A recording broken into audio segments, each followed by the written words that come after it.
Mae'r Beibl yn sôn wrth gwrs am dŵr yn torri sychad. Ydyn ni gyd yn gwybod am y profiad hwnnw fod yn sychedig.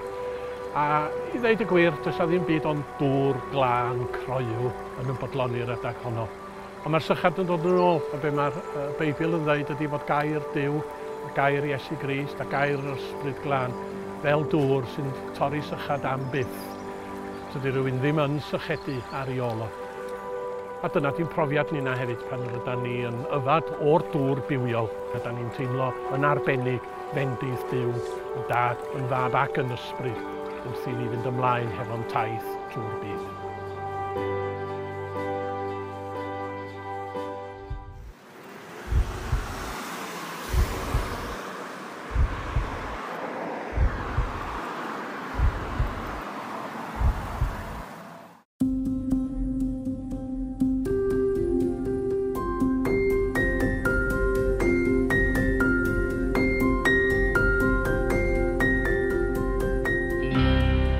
Wel i mi'r hyn ydi addoliad, ydy cyfle i ddod ger bron Dduw i fynegu diolchgarwch, i fynegu cyffes ac eriolaeth. Mae addoliad wrth gwrs yn fwy na gwasanaeth, mae e'n fwy na'r cyfarfod, mae e'n ffordd o fyw. Wel, mae yna sawl gair yn cael ei ddefnyddio yn y Testament Newydd am addoliad. Ond mae yna un gair yn arbennig dwi'n hoff ohono fo, sef y gair proskuneo.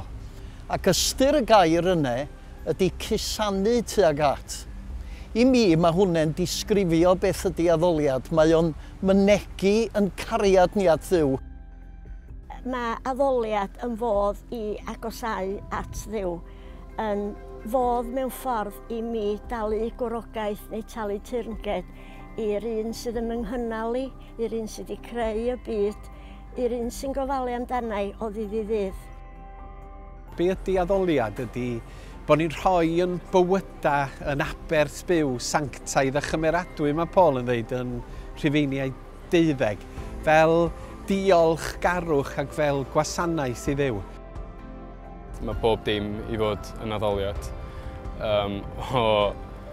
Yr foment cyntaf da ni'n codi boed o'n 6 gloch o fore neu 12 yn y pnawn i tan da ni'n mynd i gwely.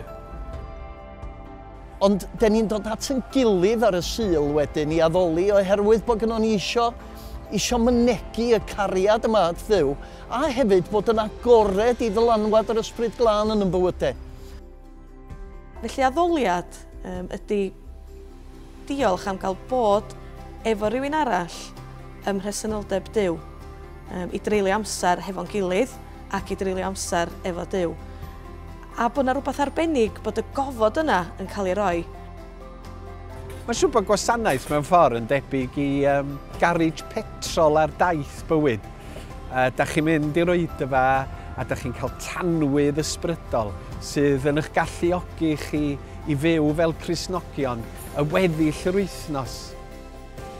Mae o'n elfen o fwynhau bod yn presenoldeb Duw, a mae'n bwysig cael yr amser yna i fwynhau, ond hefyd yr elfen yna o ddirnad, mae'n debyg, be dyn ni'n neud, be sy'n bwysig i fi fel unigolyn sy'n dilyn Iesu Grist, ond be sy'n bwysig i ni fel criw o bobl sydd wedi cyfarfod yn lle bynnag yda ni.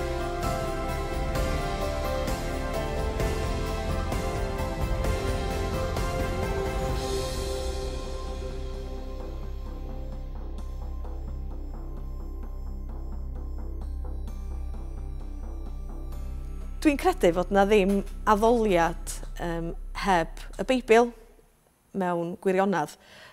Dim bod hynny yn deud bod rhaid i'r addoliad i gyd fod yn darlleniad neu bod o i gyd yn cyd-darllen y Beibl, ond bod y negas neu'r thema neu bregafedd bynnag fydd yn dod â'r addoliad yna at ei gilydd, mae wedi wreiddio yn y Beibl.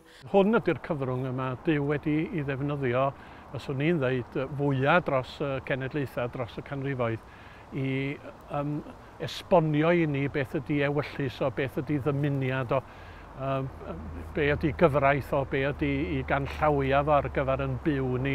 Dwi'n meddwl bod yna her fawr yn ein cymdeithas ni i droi ac i siarad am yr holl broblemau sydd gynnon ni yn ein cymdeithas ni cyn troi at y Beibl. Ond y gwir amdani ydy bod y Beibl ynddo fe hun yn berthnasol a bod y Beibl ynddo fe hun yn mynd i ddelio hefo'r sefyllfaoedd yn ein cymdeithas ni. Da ni angen ei trafod. Wrth gwrs, mae'n debyg bys yna rei pobl yn dadla, da ni'n mynd dallt yr iaith, ond mae gennym ni ddewis heddiw yn does.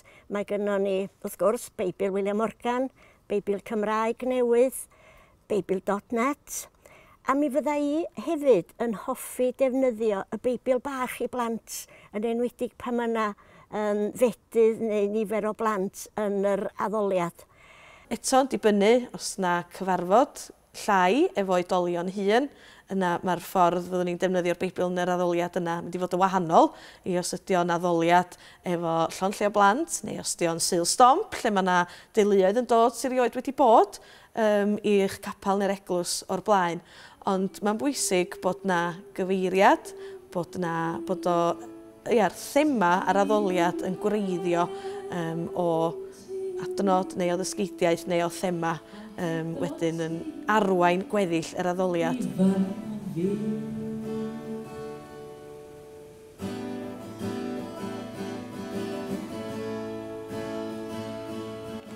Dwi'n bod hi'n bwysig bod ni'n canu ysgrythyr. Mae o'n ffordd dda o ddysgu'r ysgrythyr ac o fyfyrio hefyd.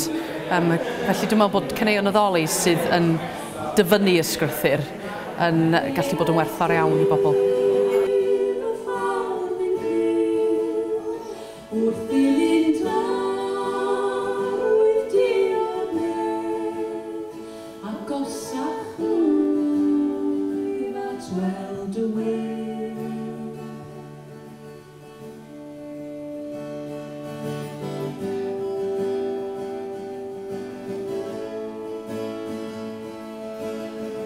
Wel, dwi'n bersonol yn credu bod hi'n bwysig bod addoliad yn adlewyrchu y diwylliant yr ydyn ni'n byw yno fo. Ac pan oeddwn i'n swyddog ieuenctid efo'r annibynwyr flynyddoedd yn ôl wan, mi gyhoeddes i lyfryn bach o'r enw Iddo Ef o ganeuon newydd, a dwi wedi gwneud llyfrynau ar ôl hynny hefyd. Oherwydd mod i'n teimlo, mor gyfoethog ydy'n hemynyddiaeth ni ag yn y blaen, na ddylen ni fod yn gaeth i hynny, ond bod rhaid i ni ddysgu mynegu yn perthynas a'n cariad, a'n haddoliad, mewn ffordd sy'n berthnasol i'n diwylliant ni. Ac felly mor wych ydy'r organ wedi bod yng ngorffennol yn capelu ni, heddiw dwi'n credu y dylen ni fod yn fwy agored i ddefnyddio grŵp, gitars, synth, piano ac yn y blaen, oherwydd mae o'n nes at yn diwylliant ni heddiw.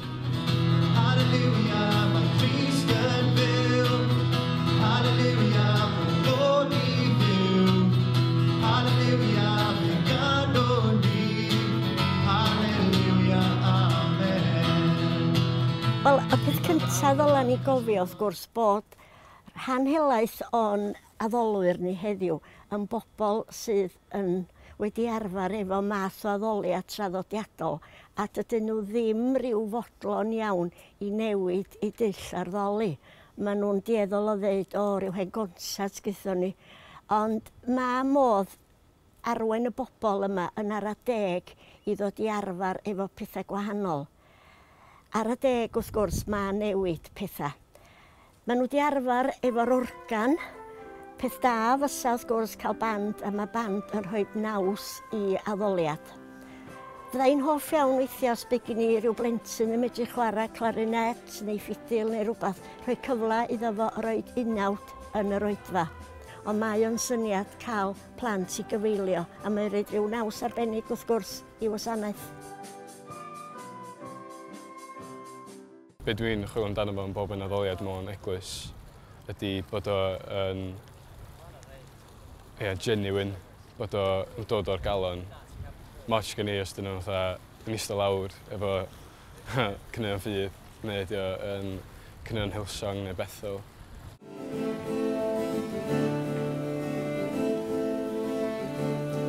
Ac eiddo'r unethol y gofod am Bethel. Dwi'n hoffi defnyddio lawn gwerin yn fy mynau i, oherwydd Maen nhw wedi para trwy blynyddoedd, a dyna di gwerth nhw. Maen nhw'n ganadwy, mae pobl yn ei nabod nhw'n barod, maen nhw'n hoffi nhw'n barod, mae modd harmoneiddio, morio canu nhw. Does dim eisiau dysgu nhw, does dim eisiau band i'w cynnal nhw, fedrwch chi wneud o'n ddigyfeiliant llwyr. Ac maen nhw'n hawdd i osod lyric arnyn nhw hefyd. Maen nhw wedi cynllunio at hynny, felly dwi'n meddwl bod hynny yn rhodd. Negas i fi ydy i drio rhywbeth, un peth newydd falla i ddechrau, a wedyn mae'r pob dim ar cyfan yn agor ar posibiliadau wedyn, dwi'n meddwl yn gyffroes iawn. Felly mae hynny'n fan cychwyn gyntaf. Be am edrych drwy caneuon ffydd, os na emyn sy'n rioed wedi cael ei chanu yn caneuon ffydd, be am roi cynnig arni. Wedyn, mae yna, os da ni'n meddwl am addoliad mwy cyfoes, efo plant, efo bobl ifanc a hyd yn oed oedolion. Yn ffodus, yn ddiweddar, mae gennym ni canu clod, mae o ar fy mhiano fi yn fan hyn. A beth sy'n wych am canu clod, ydy mae'n edrach falla fel llyfr ag adnodd i ysgol Sul neu glwb neu ysgol a plant yn benodol. Ond mewn gwirionedd, mae hwn hefyd yn llawn o emynau ar gyfer pobl ifanc a pobl oedolion hefyd o bob oed.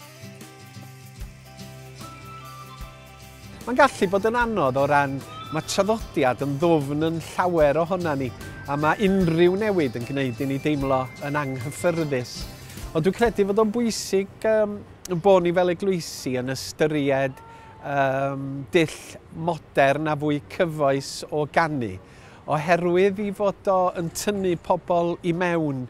Yn ein profiad ni erbyn hyn yn y bore, mae ganddo ni fand mawl, nid un person wrth y lliw yn gerddorol, nifer o offerynnau yn cael ei defnyddio, ac yna mae ganddo ni rhywun yn arwain yr addoliad, sydd yn golygu fod y nifer o bobl sydd yn rhan o drefnu a dewis y caneuon a chyfeilio wedi ehangu.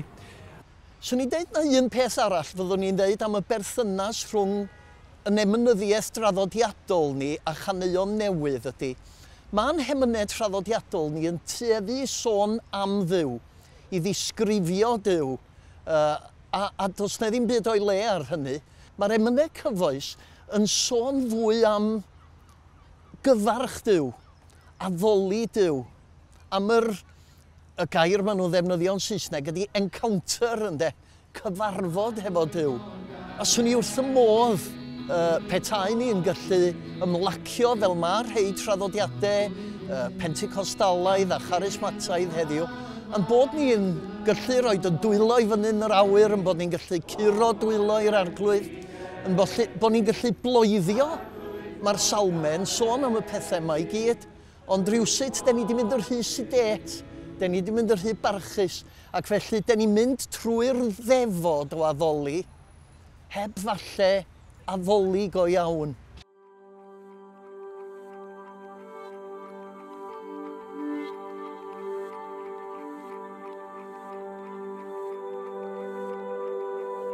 Mae'r neges am yr arglwydd Iesu, dydy'r neges yna beth yn newid. Mae'n aros yr un peth am dragwyddoldeb. Y newyddion da am yr arglwydd Iesu a'i groes a'i atgyfodiad. Ond dwi'n meddwl bod y cyfryngau dyn ni'n defnyddio i fynegu y newyddion da, digyfnewid, yn gallu newid, yn enwedig fel mae diwylliant yn newid. Fel angydffurfwyr, wrth gwrs, da ni wedi bod yn hanesyddol yn gyndyn iawn i ddefnyddio'r gweledol, hynny yw capeli plaen, dim ffenestri lliw, dim eiconau, ond da ni'n byw mewn byd gwahanol iawn ac mae'n braf gweld mewn capeli lle mae yna sgrins, lle mae yna ddefnydd o dechnoleg, ond yn ogystal hefyd defnydd o artiffactiau. Chymod, da ni'n medru crynhoi i addoli, amyfyrio ar bethau gwahanol. Mae yna gymaint o gyfleoedd, ond dwi'n meddwl bod angen i ni fod yn datblygu fwy o adnoddau i alluogi eglwysi i'w defnyddio yn ymhwylus. Mae'r cyfryngau gweledol yn cael ei defnyddio i ganiatáu i ni gael addoliad mwy real, mwy byw, mwy effeithiol. Yn y traddodiad ymneilltuol ni, sut da ni'n dod â hyn i mewn?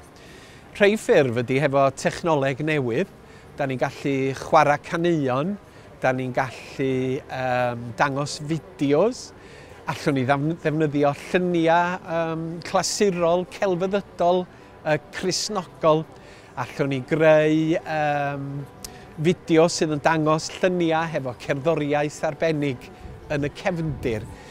A peth arall dwi wedi drio hefyd ydy chwarae ffilm. Dro nôl mi ddaru cwmni Myrddin greu ffilm neu creu pasiant ar Thomas Didymus. A mae yna olygfa arbennig yn y pasiant yna, golygfa yr swparola. A mae dangos y darluniau yna yn gefndir i'r cymyn yn help. Un peth da ni wedi bod yn archwilio hefo rhai o'r aelodau acw sydd hefo donia darluniadol a celfyddydol ydy sut y gallwn ni gyfleu damhegion a straeon Beiblaidd drwy ddefnyddio darluniau. A mae un o'r aelodau'n gwneud cartwnau. A dwi'n gobeithio yn ystod y mis nesaf bydd o wedi darlunio un o ddamhegion Iesu ar ffurf cartwnau. Ac yna yn yr oedfa yn y bore bydd o yn cyflwyno yr ddameg honno. Da ni wedyn yn cyfuno hefyd y gerddoriaeth efo delwedda ar adega, defnyddio cerddoriaeth glasurol, cerddoriaeth i osod y mwyd fel fysa ni'n deud, a wedyn mae lluniau neu weithio darluniau, ffotograffa, efo ambell adnod ar gyfer cyfnod mwy tawel am y fyrgar lle mae pobl falla yn cael cyfnod i fyfyrio ar eu pennau hunan cyn bod ni'n dod nôl wedyn i wneud rhywbeth fel grŵp. Wedyn mae'r posibiliadau yna, byddwch yn ddewr.